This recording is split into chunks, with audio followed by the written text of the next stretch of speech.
been a very long time since Keith Thurman last fought. It was March of 2017. I've just reminded myself of that fact. I thought it was early this year, which is crazy. He's been out of the ring for a long time, but he still says that he is the number one guy. That's what he's been saying in recent interviews. But of course, we have got some real sharks in the division now with Errol Spence Jr.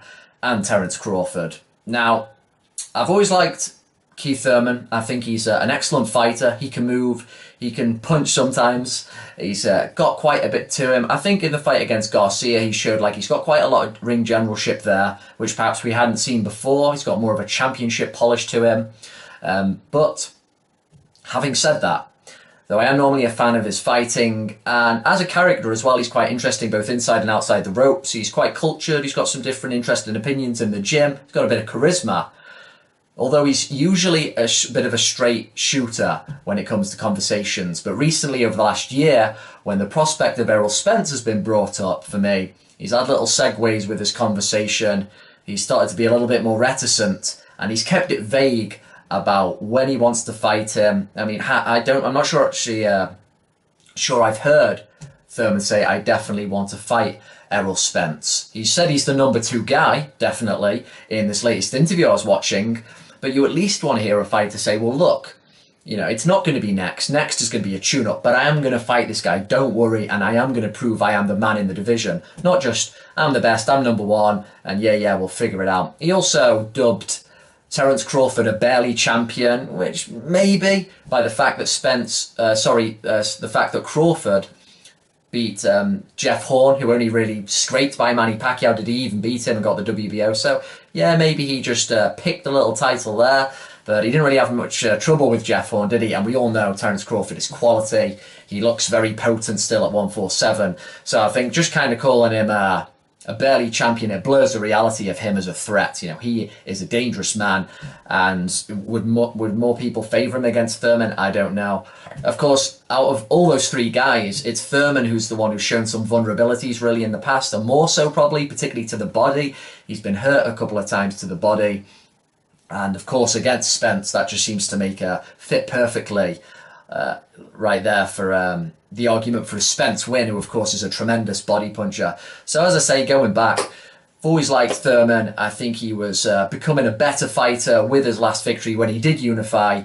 Now he's gone away, and over the last 2 years, you know, the way boxing channels are now, you can stay more relevant, you can just keep yapping to people, and he's just got a bit more less focused with what he's saying, particularly when Spence is brought up. You want to hear, I'm going to fight this guy.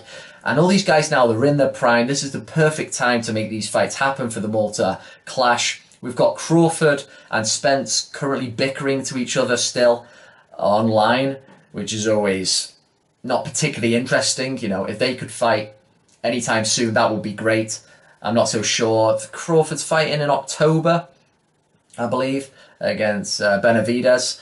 And so Thurman's going to be coming back and having a tune-up, and then it sounds like he really kind of wants to have that cushy little rematch with Porter against the guy who he's beaten before. He knows he can probably beat again with superior skills. He doesn't really have too much of a punch to worry about. You know, it looks like he's looking for that nice little option there. That's why I love the fact that Porter said, I want to fight Errol Spence. He's not afraid. He wants to try and unify himself. That would be awesome. I'd love the fact if it blocked Thurman from trying to take that arguable escape route. I mean, fair play for his first tune-up. He wants to give his sore elbow and fists a bit of a test run, see where his body's at. But after that, I want to see you getting in with the top guys. I don't want these quality fights to go away. I say the best division at the moment is middleweight. And why? Because important, meaningful fights are happening. They're making the best out of the situation. Whereas with welterweight, in terms of talent, it might very well be the best division in boxing, but are the fights going to happen? If they don't happen, it doesn't matter. Yeah, a lot of times people are allowed to just get by, throwing out news headlines about an amazing division, about shots fired, about these guys might fight, these guys might fight. Consider how many times we've been told that Tyson Fury and Deontay Wilder, they're going to fight. It's getting closer and closer and closer. And each one of those days, that somehow passes as news that it's getting closer and closer. It's all bullshit. You either fight or you don't. So I'm really hoping that Thurman can start to sound a little bit more focused and passionate about the prospect of proving he's the man, not just saying it and saying, yes, I will fight who I've designated there as the number 2 guy, and I will take him out. So I want to see some more of that. Let's see who he fights first in his tune-up. But what do you think? Do you think he's still if not scared or ducking, because they're very strong words, do you think he's still hesitant towards Spence? You know, is he trying to just wait until he gets a bit more busted up? Is he trying to play that classic card, maybe see him lose a step, then go in? Is he trying to play it like that? And out of the top three guys, Crawford, Spence and Thurman, who do you think's going to be the first one to have the first real meaningful clash?